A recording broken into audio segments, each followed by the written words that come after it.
வணக்கம் நண்பர்களே, முக்கிய செய்திகளை இந்த பதிவில் பார்க்க போகிறோம். முதல் செய்தி, விஜேதா தாகியா அப்படிங்கிறவன் சிஜேபியிலிருந்து நீக்கப்பட்டிருக்கான். யார் இந்த விஜேதா தாகியா? இவன் தான் எல்லாரும் ஜந்தர் மந்தருக்கு வாங்க, டெல்லி போலீஸுக்கெல்லாம் பயப்படாதீங்க, எங்களை தாண்டி தான் உங்களை டெல்லி போலீஸ் தொடுவாங்க, நாங்கள் இருக்கோம் உங்களுக்கு அப்படின்னு சொல்லி தூண்டிவிட்டு எல்லாத்தையும் ஜந்தர் மந்தருக்கு கொண்டு வந்துட்டான். ஜந்தர் மந்தரில் தடியடி நடந்துச்சுல, அப்போது இவ்வளவு வாய் பேசின இந்த தாகியா எங்கே போனா அப்படின்னு தேடும்போது அந்த ஸ்பாட்லேயே இல்லையா. எங்கே இருந்திருக்கானா, அந்த ஜந்தர் மந்தரெல்லாம் தாண்டி ரொம்ப கிலோமீட்டர் போய் காருக்குள்ளே ஏசியை போட்டுக்கிட்டு பர்கரை சாப்பிட்டுக்கிட்டே வீடியோ பேசிக்கிட்டு இருக்கான். என்னையா, உன்னைய நம்பி தான் போராட்ட களத்துக்கு வந்தோம், கடைசியில் தடியடி நடக்கும்போது முன்னாடி நின்று எங்களை காப்பாற்றிவியா, பர்கரை சாப்பிட்டுட்டு வீடியோ போட்டுக்கிருக்க அப்படின்னு எல்லாரும் கேள்வி கேட்க ஆரம்பிச்சிட்டாங்க. சிஜேபியே ட்ரோல் மெட்டீரியலாக மாறிடுச்சு தாகியாவுடைய இந்த பிஹேவியர்னால. இனியும் இவன்களை நம்பி போராட்ட களத்துக்கு போகக்கூடாது அப்படின்னு சொல்லி பலர் முடிவெடுத்துட்டாங்க. இப்போ என்ன பண்ணுறானுங்க தெரியுமா? விதவிதமாக சாப்பாடு, பர்கரு, பீஸா அப்படின்னு சொல்லிட்டு யார் யாரோ சாப்பாடை கொடுத்துட்டு இருக்காங்க. அதுக்கு போனால் சாப்பாடு கிடைக்கும் அப்படின்னு நிறையா பேர் அந்த போராட்டத்துக்கு போய்க்கிருக்காங்க அப்படின்னு கேள்விப்பட முடியுது. ஆக மொத்தம் விஜிதா தாகியாவுடைய இந்த பர்கரை சாப்பிட்டுட்டு வீடியோ போட்டதுனால சிஜேபியுடைய பேரே கெட்டுப்போச்சு அப்படின்னு சொல்லி அவனை அபிஜித் திப்கே சிஜேபியிலேருந்து தூக்கிட்டானாம். இது முதல் செய்தி. ரெண்டாவது செய்தி, அபிஜித் திப்கேவை பற்றி, சிஜேபியுடைய ஹெட்டு அப்படின்னு சொல்லிக்கிறான்ல, ஜந்தர் மந்தரில் போராட்ட காலத்தில் இரவு எல்லாரும் படுத்துறாங்க.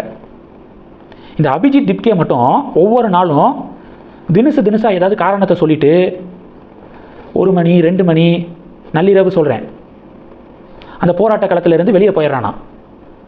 சொகுசா ஏசியில் போய் படுத்துக்கிறான் அப்படிங்கிற ஒரு குற்றச்சாட்டு அபிஜித் திப்கே மேலே முன்வைக்கப்பட்டிருக்கு.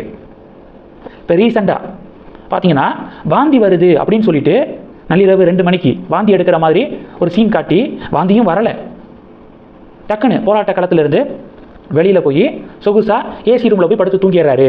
அடுத்து காலையில் டக்குன்னு ஒரு 6 மணி 6:30 மணி எல்லாரும் எந்திரிக்கும் போது டக்குன்னு போராட்ட காலத்தில் சேர்ந்துடுறாரு அப்படிங்கிற ஒரு குற்றச்சாட்டு அபிஜித் திப்கே மேலே முன்வைக்கப்படுது. இது 2.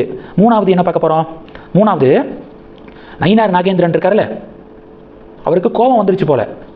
என்ன முடிவு எடுத்திருக்காருன்னா, காங்கிரஸ் அலுவலகத்தை நாங்கள் முற்றுகையிட போகிறோம், சிஜேபி பின்னால் ராகுல் காந்தி ஒளிஞ்சுக்கு இருக்காரு, அதனை கண்டித்து தமிழக காங்கிரஸ் கமிட்டியுடைய ஆஃபீஸை தமிழக பாஜக முற்றுகையிடும் அப்படின்னு நயினார் நாகேந்திரன் அவர்கள் அறிவிச்சிருக்காரு.